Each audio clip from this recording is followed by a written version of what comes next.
With jobs and the economy still fresh on the voters' minds, what is your plan to bring increased jobs and strengthen New Mexico's economy there, Diane? Well, what I've been doing as Lieutenant Governor and during my life is being the advocate for small business.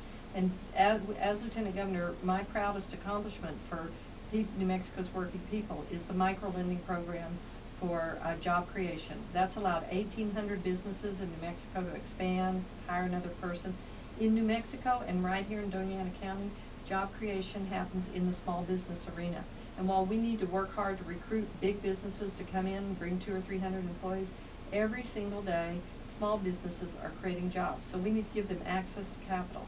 And now we need new ideas. And one of my ideas is give small businesses a direct $2,500 tax credit for every job they create. If you have 100 or less employees, which is 90% of New Mexico businesses, right. If you create a job that has the average salary in your county and offers a health care benefit, you should get a $2,500 tax credit. We do it for bigger businesses. We offer them all kinds of tax incentives. We shouldn't have any incentives that don't create jobs, but we need to do it and be aggressive about doing it for small businesses in New Mexico. And Brian, how would you support Diane in what she's trying to accomplish as the governor of New Mexico? Well, I think it's important to know that Diane has a wonderful vision for the state of New Mexico that includes job growth and development in southern New Mexico here, where I've spent half my adult life down here in Doña County, going to New Mexico State University. And what we're going to do, it's a great 1-2 punch, because I got to tell you, Diane Denish has always been about job growth and economic development in New Mexico. She's got this great tax credit program, but she's also rolled out a great plan that I think could be great with the Lieutenant Governor's office, and that's one-stop shopping. Making sure that we have a point of contact where small businesses can come to make sure that they're moving forward in their growth. You know, we've got so many agencies out there, and we have small businesses struggling to find the way to interact with government to move their business forward. And Diane Denish says, look, you should only have to call one person one time to get the job done. That's how you build business. That's how you increase jobs in New Mexico, one job at a time. And in a number of your ads, you talk about some of the special appointees that have been appointed by Governor Richardson, and you talk about appointees in general. What is your plan for the appointees and some of the ones that I guess you have a feeling that some just aren't necessary? Well, let me just say, I want to go back to small business. I want to remind people, I was a small business owner, owned my own small business for 12 years, so I understand what they're going through. But switching to your subject, let me just say that now is the time that families are tightening their belts, our businesses are tightening their belts, government needs to do the same.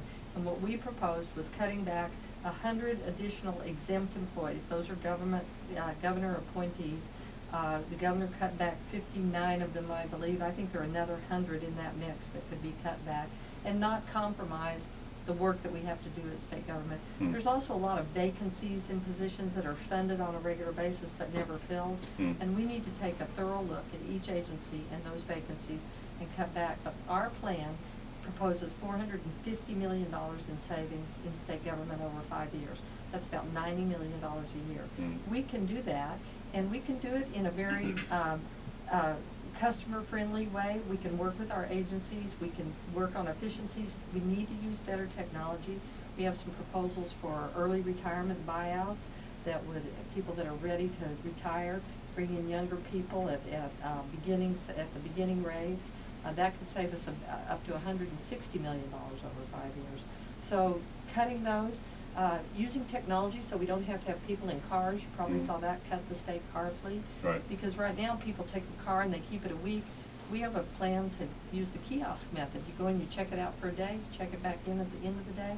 Use technology for teleconferencing so that people don't have to spend time in the cars traveling to other places. Get 35 people in a room, have them do their conference with people all over New Mexico. That's a great way to save state money. Sure. But we need to use the technology that's available now in this 21st century. Arizona's at the top of everybody's mind and what's going on over there. The Arizona governor has plans today to meet with President Obama to discuss that Arizona State Bill 1070. And of course that bill deals with illegal immigration. Now, if you're elected, what would be your position on any possible state legislation regarding illegal immigration? Well, first of all, we have two problems. We have border security, and what we proposed is having consistent, reliable personnel at the border rather than just putting them in once in a while. Let's have a reliable personnel, the numbers we need there. And again, let's use technology so jurisdictions can communicate with each other at the border. And the other one is the immigration problem. And I'm really glad that the governor of Arizona has gone to meet with the president, because we need a comprehensive federal immigration plan. We don't need to checkerboard it, one thing in California, one thing in Arizona, one thing in New Mexico, one thing in Texas. We're not going to survive that. We're going to have people doing all kinds of different things. But I want to reiterate that I am against illegals getting driver's licenses. That's been a subject of conversation. It has been. We passed an immigrant driver's license law about 6 years ago. The intention of that bill was good. It was for legal, documented immigrants to be able to get a driver's license so that they could get insurance. And in fact, it did help our uninsured rate go down a little bit.